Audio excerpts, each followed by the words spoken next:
नमस्कार, आप सभी को स्वतंत्रता दिवस की बहुत सारी शुभकामनाएं। मैया सम्मान योजना के अंतर्गत बहुत ही बड़ी अपडेट आ चुका है। जैसा कि आप यहां पर देख सकते हैं कि मैया सम्मान योजना बंद होने की कगार पर है और यह सूचना झारखंड के मुख्यमंत्री श्री हेमंत सोरेन के साथ में कई मंत्री के द्वारा भी दिया जा रहा है कि मैया सम्मान योजना, अब्बू आवास योजना सहित कई प्रकार का योजना जिसका पैसे जहां से आता था, जैसे कि खनिज एवं खनन विभाग, उसमें राज्य सरकार को शेष की राशि मिलती थी और उसी से इन सभी योजना का संचालन किया जाता था।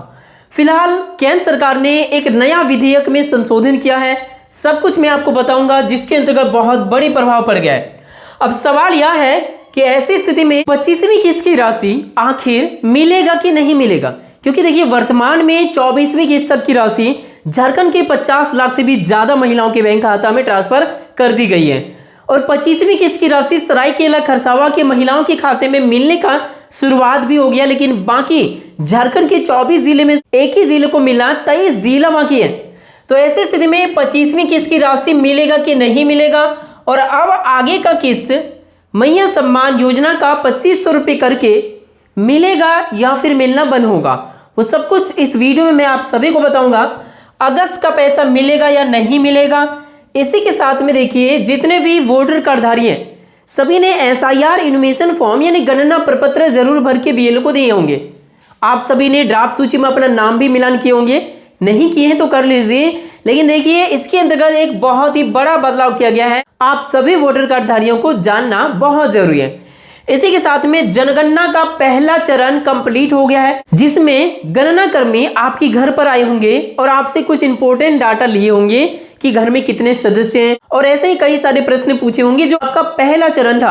अब जनगणना का दूसरा चरण के अंतर्गत बहुत बड़ी बदलाव यहां पर भी की गई है, जिसमें क्या होगा सब कुछ मैं आपको इस वीडियो में बताऊंगा। तो चलिए शुरू करते हैं आज की इस वीडियो को। चैनल पर नए हैं तो सब्सक्राइब कर लीजिए सरकारी योजना से लगातार अपडेट रहने के लिए। तो देखिए सबसे पहले आप यहां पर देखिए झारखंड को सालाना कम से कम 12,000 करोड़ की क्षति हुई है। इस साल करीब 8,000 करोड़ का होगा नुकसान, ये खबर आ रही है। आप देख सकते हैं संसद से पारित खान एवं खनिज विकास एवं विनियमन संशोधन विधेयक 2026 खनिज शेष पर राष्ट्रपति की मंजूरी मिलने पर झारखंड को हर साल कम से कम सालाना 12,000 करोड़ रुपए का नुकसान होने जा रही है। झारखंड में जो खनिज संपदा है उससे राज्य सरकार को शेष की राशि प्राप्त होती थी करीब 12,000 करोड़ सालाना, और इसी से मैया सम्मान योजना, अब्बू आवास और सामाजिक सुरक्षा के अंतर्गत कई सारी योजना का संचालन किया जा रहा है। लेकिन वर्तमान में यहां पर यह खबर आ रही है कि अब नया विधेयक में जो संशोधन किया गया है इसके अंतर्गत यह पैसा आना बंद हो जाएगा। यहां पर देखिए वर्ष 2024 में सुप्रीम कोर्ट के फैसले के बाद राज्य सरकार को खनिज शेष लगाने का जो अधिकार मिला था, उससे झारखंड सरकार ने जो शेष लगाया था उसी से यह पैसे लगातार आ रहा था। वर्ष 2025-26 में 7350 करोड़ रुपए का अतिरिक्त राजस्व मिला। साल दर साल इसमें बढ़ोतरी होना था, जितना अधिक खनन होगा उतना ही अधिक राजस्व मिलेगा। लेकिन यहां तो उल्टा हो गया कि जो पैसा आ रहा था वह अब नहीं आएगा। इसका सीधा असर पड़ने जा रही है इन सभी योजना पर। जैसे कि देखिए कि किससे होगा फायदा, इसका फायदा भी किससे होगा वो देखिए। वैसे तो इस मामले में केंद्र सरकार का तर्क है कि अलग अलग राज्यों की अतिरिक्त लेवी सीमित होने से खनन कंपनियों को एक अधिक निश्चित और अनुमान लगाने योग्य वित्तीय व्यवस्था मिलेगी। इससे निवेश और अन्य खदानों के संचालन को बढ़ावा मिल सकता है। लेकिन इस संशोधन का एक बड़ा लाभ खनन कंपनियों को, खासकर निजी क्षेत्र को फायदा होगा। इसका फायदा किनको होगा? खनन कंपनियों को होगा, गरीबों को नहीं होगा, क्योंकि उसी पैसे से, उसी शेष की राशि से गरीबों को योजनाओं का लाभ मिल रहा था, महिलाओं को मैया सम्मान योजना का लाभ मिल रहा था। लेकिन अब यह पैसा सरकार, राज्य सरकार को नहीं मिलेगी, तो इसका सीधा फायदा खनन कंपनी को होने जा रही है। एक बहुत ही बड़ी वजह है जो कि केंद्र सरकार के एक नए नियम की वजह से यहां पर यह प्रभाव पड़ रहा है। देखिए अगस्त माह की किस्त की राशि जारी होने की तैयारी शुरू, देख सकते हैं मैया सम्मान योजना बंद होने की कगार पर है, ऐसा खबर आ रही है। लेकिन राज्य सरकार ने भरोसा दिलाया है कि इस विधेयक का विरोध किया जाएगा। इन सभी को फिर से जैसा पहले का स्थिति था वैसा ही होने का प्रयास किया जाएगा। अब देखते हैं क्या होता है। लेकिन इससे बीच खबर आ रही है कि अगस्त माह की किस्त की राशि जारी करने की तैयारी शुरू हो गया है। अब आप लोग सोच रहे होंगे कि मैया सम्मान योजना बंद होने वाली है तो अगस्त का पैसा आखिर कैसे मिलेगा। तो देखिए, मैया सम्मान योजना वर्तमान में बंद नहीं हुई है, लेकिन मैया सम्मान में जो पैसा दिया जा रहा था वो पैसा जहां से आता था वह व्यवस्था बंद हो रहा है। तो इसी वजह से ये संभावित है कि मैया सम्मान योजना भी बंद हो सकता है, लेकिन सरकार, राज्य सरकार कोई वैकल्पिक व्यवस्था यदि अपना लेती है तो हो सकता है कि ये चालू रहे। फिलहाल मैया सम्मान योजना के अंतर्गत लगभग सितंबर महीने तक का पैसा पहले से ही आवंटन की गई है, इसीलिए अगस्त और सितंबर तक का पैसा बिना रुकावट का आप सभी को मिलेगा। उसके आगे का जैसा भी जो होगा मैं आप सभी को अपडेट करते रहूंगा। फिलहाल अगस्त महीने का पैसा आप सभी को मिलेगा, टेंशन की कोई बात नहीं है। देखिए यहाँ पर इसकी तैयारी शुरू हो चुका है। सामाजिक सुरक्षा निदेशालय के निदेशक विजय कुमार सिन्हा ने ईटीवी भारत को बताया कि लाभुकों के खाते में अगस्त की किस्त डीबीटी के जरिए भेजने की तैयारी की जा रही है। यानी रक्षाबंधन के आसपास राज्य की बहनों को राज्य सरकार की ओर से सम्मान की राशि का तोहफा मिलने की उम्मीद है। रक्षाबंधन कब है? तो 28 अगस्त। 28 अगस्त से पहले आप सभी को मैया सम्मान योजना का पैसा मिलने की पूरी उम्मीद है, क्योंकि यहां पर देख सकते हैं ये बताया जा रहा है। हालांकि नए पात्र लाभुकों के नाम योजना में कब से जोड़े जाएंगे इसको लेकर फिलहाल कोई निश्चित तारीख तो फिलहाल नहीं है, क्योंकि देखिए वर्तमान में जो लाभार्थी हैं उन्हीं को पेमेंट करना मुश्किल होगा, इसीलिए नए लाभार्थियों का तो अभी उम्मीद कुछ नहीं है। आने वाला समय में कोई खबर आती है तो मैं आप सभी को तुरंत सूचना पहुंचा दूंगा। देखिए, निदेशक के मुताबिक अभी सरकार का फोकस सत्यापित लाभुकों को समय पर किस्त की राशि देना, सत्यापन तो हो चुका है लेकिन अब किस्त की राशि देना।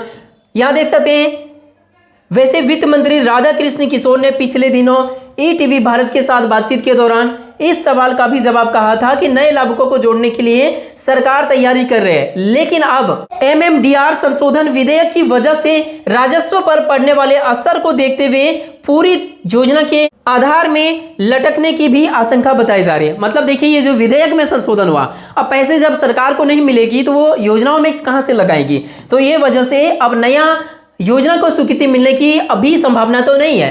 देखिए, झारखंड को करीब 25,000 करोड़ का नुकसान बताया जा रहा है। यहां आप देख सकते हैं कैसे और कहां से। वित्त मंत्री राधा कृष्ण किशोर ने ईटीवी भारत से बातचीत में केंद्र के एमएमडीआर संशोधन विधेयक को लेकर गंभीर चिंता जताई है। उन्होंने आरोप लगाया कि केंद्र सरकार खनिज बहुत राज्यों के हक और अधिकार पर हमला कर रही है। वित्त मंत्री के मुताबिक VBG रामजी जीएसटी युक्तिकरण और अनुदान की राशि में कटौती के कारण पहले ही झारखंड को करीब 13,000 करोड़ रुपए का नुकसान हो रहा है, और अब ये नया जो नियम लगाया जा रहा है इसके अंतर्गत भी अनुमानित करीब 13,215 करोड़ नए संशोधन विधेयक जो लागू किया गया है खनन एवं खनिज के अंतर्गत, तो यहां पर भी ये बोझ पड़ने जा रही है। सालाना राजस्व राज्य को नहीं मिल पाएगा। वित्त मंत्री के मुताबिक इससे राज्य को कुल मिलाकर 25,000 करोड़ के नुकसान का अनुमान बताया जा रहा है। इसकी समस्या का समाधान को लेकर राज्य सरकार प्रयासरत है। जो भी अपडेट आएगा मैं आप सभी को खबर पहुंचाऊंगा। अगस्त को लेकर टेंशन मत लीजिए, बाकी जिलों को भी बहुत जल्द पैसा मिलेगा अगस्त का। अब देखिए यहां पर जो खबर आई है एसआईआर को लेकर, एसआईआर इन्वेस्टमेंट का काम कंप्लीट हो गया है, यानी आपने इन्वेस्टमेंट फॉर्म भर दिए हैं। अब इसके अंतर्गत ड्राफ्ट सूची 5 अगस्त को ही जारी हो गया और फाइनल लिस्ट 60 अक्टूबर को आने वाला था, लेकिन इसमें बदलाव किया गया। बदलाव क्या है तो देखिए, अब 19 अक्टूबर को जारी होगा अंतिम मतदाता सूची, जो कि 7 अक्टूबर को जारी होने वाला था। यहां देख सकते हैं कि इसके अंतर्गत बताया जा रहा है कि दावा आपत्ति दाखिल करने की अवधि 11 दिन बढ़ाकर 15 सितंबर तक कर दिया गया है। पहले क्या था 4 सितंबर दावा आपत्ति और सुधार और ये सब को लेकर, लेकिन अब बढ़ा के 15 सितंबर तक कर दिया गया। इसीलिए 19 अक्टूबर को आप सभी के लिए जो फाइनल मतदाता सूची है वो जारी होगा। तो अभी तक आपने नहीं देखे हैं, यदि ड्राफ्ट सूची में अपना नाम और सब कुछ का मिलान नहीं किए हैं तो जल्दी करिए। और उसका समाधान भी मैंने बताया है कि यदि आपका उसमें नाम गलत हो या फिर नाम ही ना मिले तो क्या करना है। यहां पर आई बटन पे वीडियो दिख रहा है, क्लिक करके देख लीजिए। सब कुछ मैंने डिटेल्स में बताया, कैसे लिस्ट निकालने, कोई गलती दिखे, नाम ना दिखे तो क्या करना है, सब कुछ बताया है। अगला जो खबर है वो यहां पर देख सकते हैं जनगणना को लेकर। जनगणना में पहली बार सभी जातियों की गिनती होगी। इस बार 29 नहीं 40 सवाल पूछे जाएंगे। इस बार जाति दर्ज करने के तरीके पर पेंच दो बड़े बदलाव भी किया गया है। पहला बदलाव 2011 में नाम, परिवार के मुखिया से संबंध, लिंग, जाति, उम्र, वैवाहिक स्थिति, धर्म, SC ST, भाषा, रोजगार और माइग्रेशन जैसी जानकारियां लिया गया था। पिता माता संबंधी अलग अलग प्रश्न नहीं थे, इस बार अलग से जानकारी देनी होगी। पहली बार मुखिया से रिश्ते के बजाय माता पिता से जुड़ी पारिवारिक कड़ी भी दर्ज होगी। दूसरा बदलाव है कि नई प्रश्नावली का एक और बड़ा पहलू सरकारी पहचान और डिजिटल पहचान से जुड़ी जानकारी है। 40 सवालों में कोविड टीका कहां लगवाया, यह भी सवाल होगा। Aadhaar, mobile number, voter ID, passport, driving licence संबंधित सवाल भी इसके अंतर्गत जोड़ा जाएगा और जाति भी दर्ज होगी। तो ये बड़ा इसमें बदलाव किया गया है जनगणना के अंतर्गत, जो कि 2027 में जनगणना 2027 में आजादी के बाद पहली बार सभी समुदायों की जातियों की गिनती होने जा रही है। तो ये 40 सवाल को लेकर यहां पर पूछे जाएंगे। तो ये बहुत जल्द दूसरा चरण शुरू होगा, 2027 का यहां पे लक्ष्य रखा गया है। तो ये है आप सभी के लिए अपडेट। वीडियो पसंद आया तो लाइक कीजिए, चैनल पर नए हैं तो सब्सक्राइब कीजिए। मिलते हैं नेक्स्ट वीडियो में, तब तक के लिए थैंक यू। आपका दिन शुभ हो।